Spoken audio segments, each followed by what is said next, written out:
Pero ngayon, pag nakikita ko yung mga ngayon, sama-sama na sila. Sama-sama na sila doon. Pero pag bumibisita ako, o di ba, tama ako. Tapos noon, kumuha na ako ng board, punta na ako sa States. Siyempre, sabi ko, gusto ko makadating ako ng New York. So, sabi ng mami ko, bibilang lang kita ng pamasahe, bahala ka ng pagdating mo doon.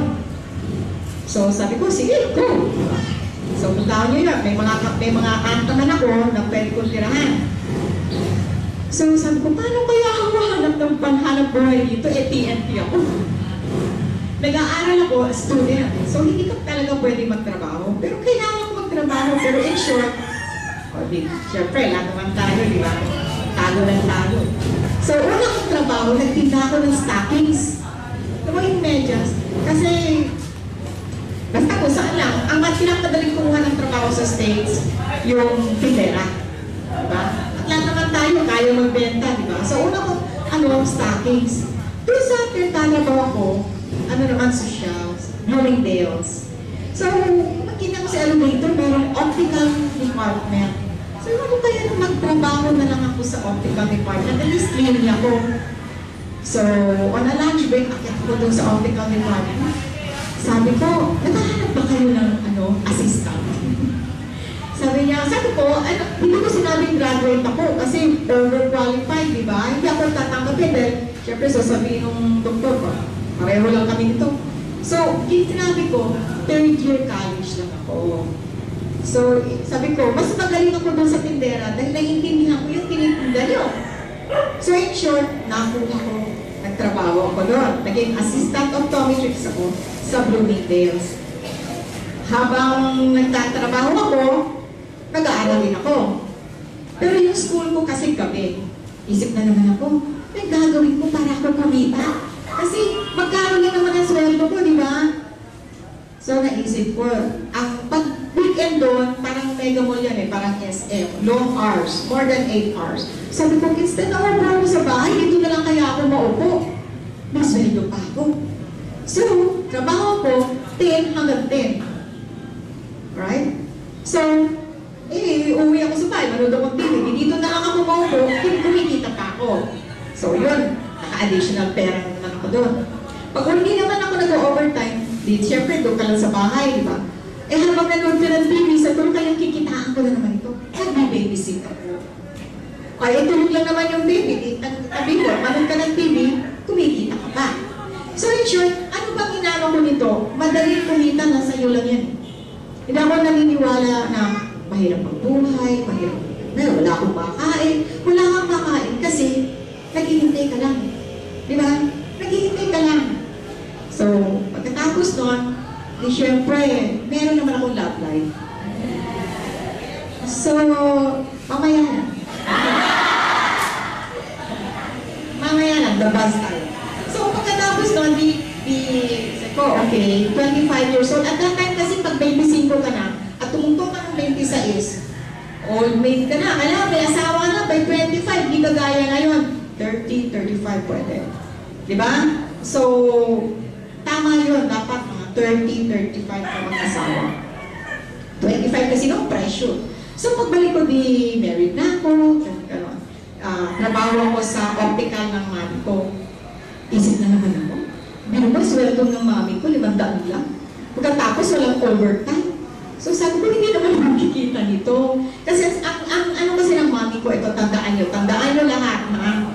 May mga asawa. Kasi may asawa. Sinong iwalay? Sinong byuda? Oh, okay. So, lahat kayo may asawa. Tandaan nyo, kailangan, kahit papano, hindi kayo aasa ng aasa sa asawa nyo. Pati ba naman pambili ng lipstick, pambili ng panty, hindi nyo ba? Diba? Maganda naman yun yung pambili ng polvo nyo, lipstick nyo. Huwag na kayong humingi sa asawa. So, magaling ginagawa nyo na kahit papano, meron kumikita kayo. So, feeling good ba? At saka hindi kayo alin ng asawa nyo na, pati ba naman lipstick nyo, hindi kayo mahiya. Pag bumili ka ng lipstick, kahit na anong pula ng lips nyo, wala kayong pakialam. Kayong bumili no. Diba? So, maganda yun ang kailangan, self-worth yun. Alam niyo yung self-worth. Pagmahal sa sarili, importansya sa sarili na hindi lahat ng kilos nyo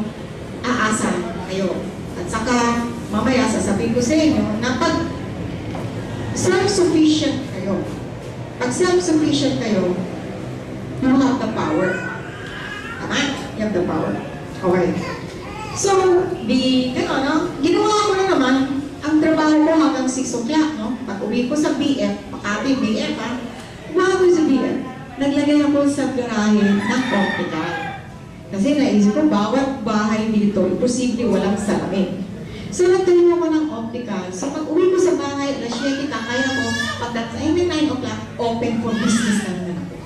Okay, so, kahit pa paano yung pagsweldo sa katulong, pang bigas, kukuha ko. Yung asawa ko may trabaho, pero gusto ko meron din ako. Diba? Gusto ko meron ako. Meron ako, kung gusto ko manood ng sine, gusto ko kainin yan, hindi yung parang hihingi ako. Ang iisipin ng asawa mo, kagaling ko to, hawak ko to, lahat hinihingi sa akin. Pag wala ako, wala ito. So, tanggalin natin yan. Tapos nun, nagtayo na ako nun. Kataon, may mga kaibigan din naman ako. Isa si Betsy, may-ari ng SM. Ninang ni John, kaibigan ko. Sabi niya, Billy, kakayo kami ng food court sa Cubao. Kung malay ko naman sa pagluluto. Sabi niya, sige na, maglagay ka ng food court para magkasama kayo palagi. Tapos may optical ka sa taas. Ano kayong gagawin? Ano naman kaya yung titinda ko, di ba? Marunong magluto, pero wala akong kahilig-hilig magluto. Sabi ko, Bisaya ako. Magtitinda ako ng bok choy. So, tinawag ko doon, kasi may konting lupa kami sa Boracay, tinawag ko Boracay sa Maynila. Sa SM Cubao. At that time, hindi pala alam ng Boracay. Bastos-bastos ito pangalan ko, Boracay. Pero tinawag ko Boracay sa Maynila. Titinda ako ng bok choy, pancit polo, yung lumpia ng Bisaya. So, nagkaroon ako ng pwede din akong kumita. At isang, ang ginagawa ko, nagbubukas ako ng optical ko, doktor. Pagdating ng tanghali, kahera. Nagsiserve. Pagdating ng hapon, syempre, amoy bawal. Linis-linis ka muna, doktor ulit. Pagdating ng alas 5, baba ulit, tahinilian ka. Akyat ulit. In short, ang oras ko, bisa alas 6 ng umaga hanggang alas 10 ng gabi. Ay, yun, grabe naman to. Pero alam mo, hindi ako napapagod dahil enjoy ako. Pag enjoy ka sa ginagawa mo, hindi ka mapapagod. So, in short, mahal ko yung ginagawa ko, para lang ako naglalaro. So, iisipin mo pala, hindi ko trabaho. Ginagawa ko to dahil gusto ko. Mahirap ako, kailan ko sasabi sa empleyado, alam nyo ha, pag kayo nakipag-away sa asawa nyo o nakipag-away sa boyfriend nyo, utang na loob, huwag na kayo pumasok. Kasi nakasimawan kayo buong araw. Diba? Gano'n yun eh, masama loob eh. So, nata-translate yun sa pagtinda nyo. Pag wala, sibukan nyo ha, magawa kayo ng bag. Tandaan nyo ito, pagkalit kayo sa asawa nyo, hindi maganda yung ginagawa nyo.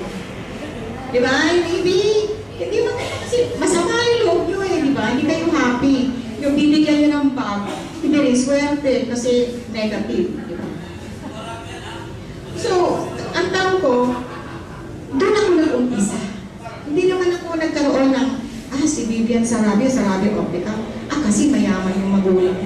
Lahat, ultimong piso, ako ang gumawa. Okay? Wala akong hihingi. Tinayo ko yung sarili ko. Kailangan alam nyo yung power nyo at alam nyo yung strength ninyo. Alamin nyo yung kahinaan nyo, gawin yung strength. Kasi sa buhay, wala naman talagang kahinaan. Nasa utak lang yan.